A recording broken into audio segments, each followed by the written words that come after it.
All right, good morning folks. Today we are talking about crappie fishing ponds, and it should be some of the easiest crappie fishing there is, guys, because ponds are small, so there's not a whole lot of places that they can hide, especially on ponds that are mostly structureless and mostly coverless. There's no cover on this pond, there's no vegetation, there's no structure.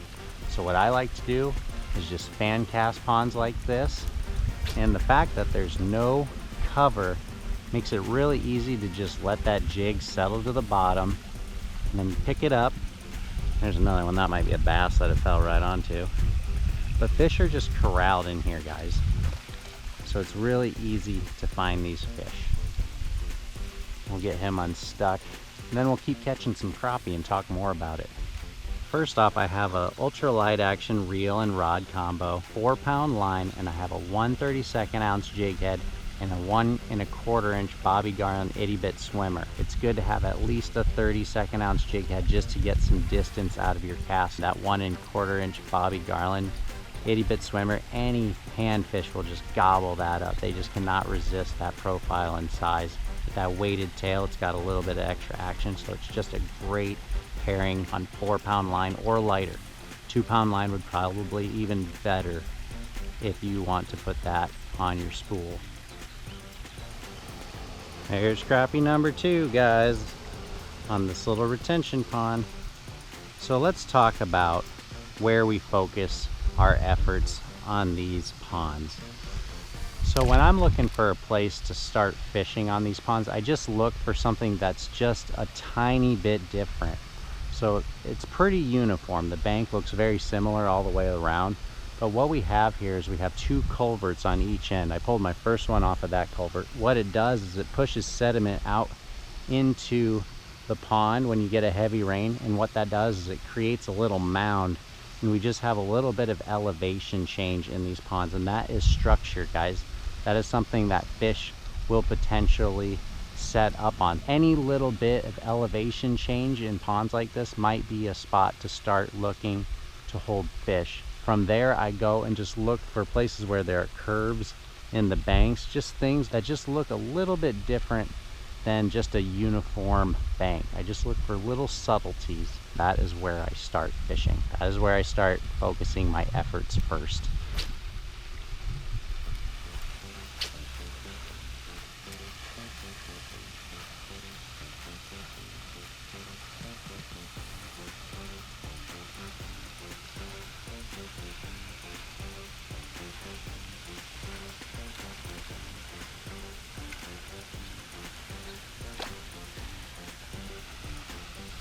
There's crappie number 3, guys. Get him unhooked and talk about this third one. So there's a third crappie right there, guys. All of them on the 1/32 ounce jig head and Itty bit SwimR, 1 1/4 inch. We fish the 2 culverts, the places where I start, where there's really obvious changes in bottom content. Where I moved to is a slight bend in the bank. That is a little different than the rest of the uniform bank, guys. And what I did was I cast it out and just let it fall all the way to bottom, and we picked up a crappie on the fall there, guys. So I moved to my second spot. There's another crappie on the fall, guys, on this slight change in bank. I say that a lot. I'm just trying to stress that to you guys, because that will help you start your search on these little ponds and help you catch crappie. One more specific I would like to mention about crappie fishing ponds is I like doing it on really calm days, no wind, glassy waters. It allows you to cast this tiny little jig out there, and on that 4-pound line you can just throw it as far as you can, and then that jig just cuts through that water column, drops to bottom, and you can very visually see when that jig hits bottom. And what I do is I quickly lift it just off bottom and I slow roll it back. And what that allows you to do is cover water and know exactly where your jig head is in the water column. A lot of times they're just below surface, but I feel like on a lot of days when there's no wind, those fish will push really hard to bottom. In my experience, those fish do not suspend as often on days with no wind.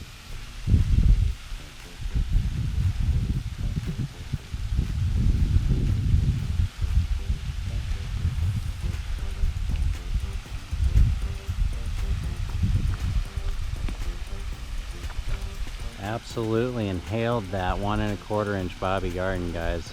Might need to clip it. Look at that. So we're gonna get this fish unstuck, hopefully send him back.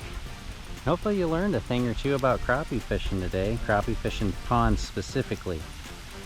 And if there's anyone more specific, I want to say this is how I fish ponds that are structureless and coverless for the most part. So there he is. This pond has no vegetation. There's almost no structure. There's just the limestone along the bank and a couple of places where the elevation changes underwater, where those culverts come in, and there's probably usually a break out there somewhere when they build these ponds. And those crappie are likely adhering to those secondary breaks when they're not off that more close to shore structure. So that easy, guys. I mean, you can get as complicated or as simple about it as you want, but the thing is, just get out there, use light tackle, throw it out there as far as you can, pick it up off bottom, and just see what you can find out. And that's all there is to it. Hope it helps.